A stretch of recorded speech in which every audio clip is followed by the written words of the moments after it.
नमस्कार, मैं Amit Gupta PhD maths.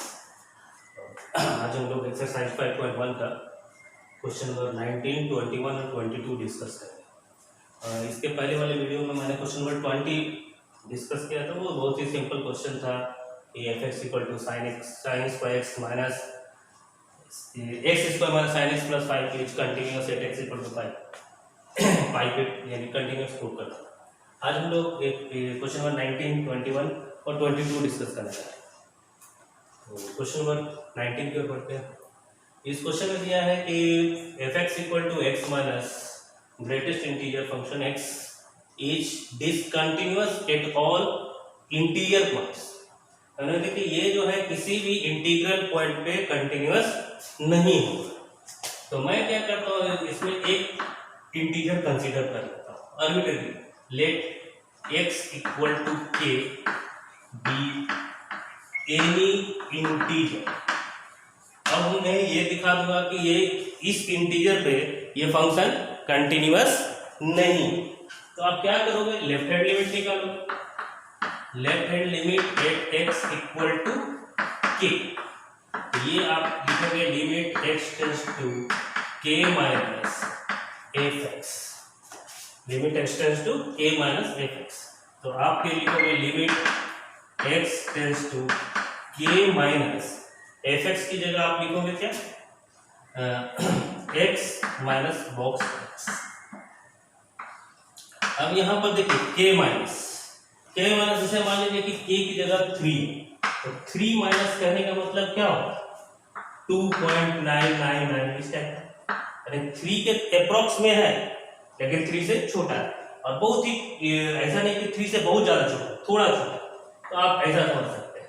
अब अगर आप इसका वैल्यू निकालें इस बॉक्स 2.99 का, तो इसका मतलब होता है the greatest integer just less than और इक्वल टू 2.99। अब इससे जस्ट छोटा इंटीजर जो है वो 2 है, तो 3 माइनस रहेगा तो 2 आएगा। उसी तरह 4 माइनस रहेगा तो उसका क्या आएगा, 3 आएगा। 5 माइनस रहेगा तो 4 आएगा। तो k माइनस रहेगा तो इसका वैल्यू क्या है, k माइनस रहेगा तो आ जाएगा k माइनस 1। तो आप यहाँ पर लिखो, इसमें तो आपको k ही सब्स्टिट्यूट करना है और इसका k माइनस 1 सिंप्लीफाई के 1। अब आप राइट हैंड लिमिट निकालो। Right hand limit at x equal to k, तो limit x tends to k plus F X. फिर आप लिखोगे limit x tends to k plus x minus box x। फिर आपका देखिए यहां पर तो k हो जाए। अब जैसे मान लीजिए कि 3 प्लस का मान लीजिए ऐसा है 3 प्लस करने का मतलब 3 से थोड़ा ज्यादा 3.00 इस टाइप। इसका वैल्यू क्या है 3, 4 प्लस रहेगा तो 4, 5 प्लस रहेगा तो 5, तो k प्लस रहेगा तो क्या है, k से थोड़ा ज्यादा रहेगा तो k।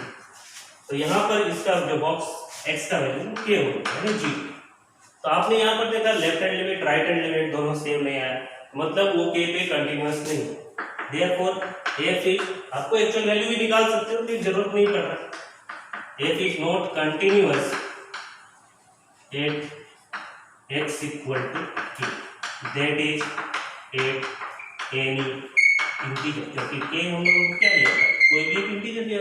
तो इस तरह से आपने ये प्रूफ कर दिया कि the function F X equal to X minus box X is discontinuous at all integral points. Not continuous की जगह आप डिसकंटिन्यूअस लिख सकते हो। क्वेश्चन में जैसा लिखा हो रहेगा, अगर क्वेश्चन में लिखा है नॉट कंटिन्यूअस प्रूफ करने तो आप नॉट कंटिन्यूअस वर्ड यूज कीजिए। डिसकंटिन्यूअस लिखा है तो डिसकंटिन्यूअस। नेक्स्ट क्वेश्चन है कि प्रूफ कीजिए कि function of x equal to sine X plus cos X. नहीं, प्रूफ नहीं करना, discuss the continuity of the function F X equal to sine X plus cos X. और भी दूसरा पार्ट इसका दिया हुआ था sine X minus cos X, sine X into cos X.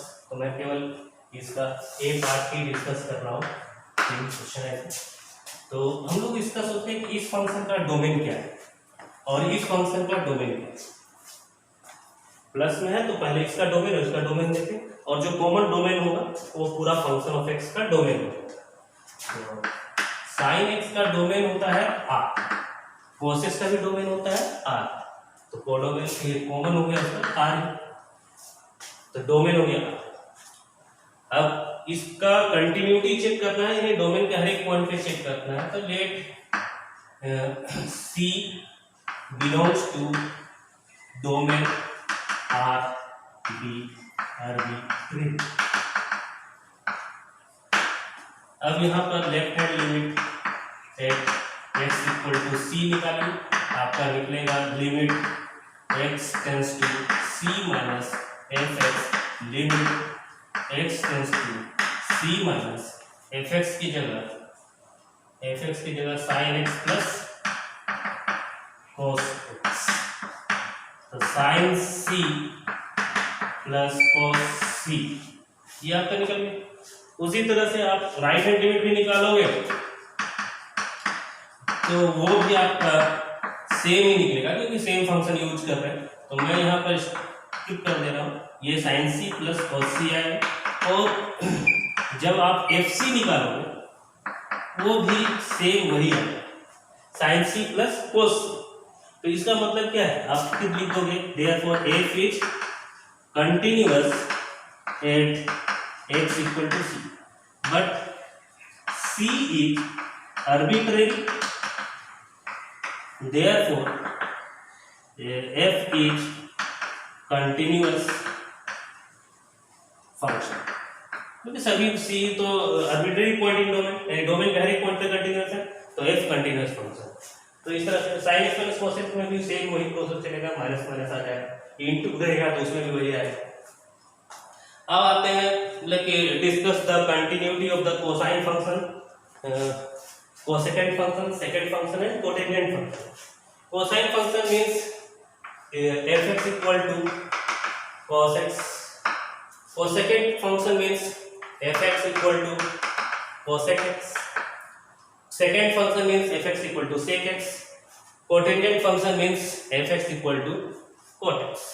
तो मैं इसमें दो फंक्शन को पहले कंसीडर करता हूँ, एक कोसेक और कोटेंजेंट। देखिए इसी को डिस्कस करता हूँ, बाकी इसका तो सिंपल है, जैसे साइन फंक्शन का करते जैसे इसको आपने क्या सेम प्रोसेस आप इसमें करेंगे। f(x) equal to cos x, domain equal to r, let c belongs to domain r be arbitrary, left hand let x equal to c, limit x टू c minus fx, limit x टू c minus यहाँ cos x आ जाएगा, cos c आ जाएगा, फिर right hand limit निकालेंगे वो भी cos c आ जाएगा, एक्चुअल वैल्यू भी निकालेंगे cos c आ जाएगा। Therefore function x is continuous at x equal to c, but c is arbitrary point in domain, hence fx is a continuous function. और second function fx equal to cos x। अब इसका domain देखते हैं क्या होगा। तो domain जो है इसका, जैसे cosec x है तो 1/sin x, तो ऑब्वियसली आप देखिए sin x कहाँ पर, जहाँ जीरो होगा वहां पर डिफाइन नहीं होगा, तो इसका डोमेन होगा r minus sin x। Zero कहाँ होता है, जब x का वैल्यू n पाई हो जाता है, n बिलोंग्स टू, आपने पढ़ा भी होगा sin x equal to 0 implies x equal to n pi, n belongs to j। तो ये आपका डोमेन हो।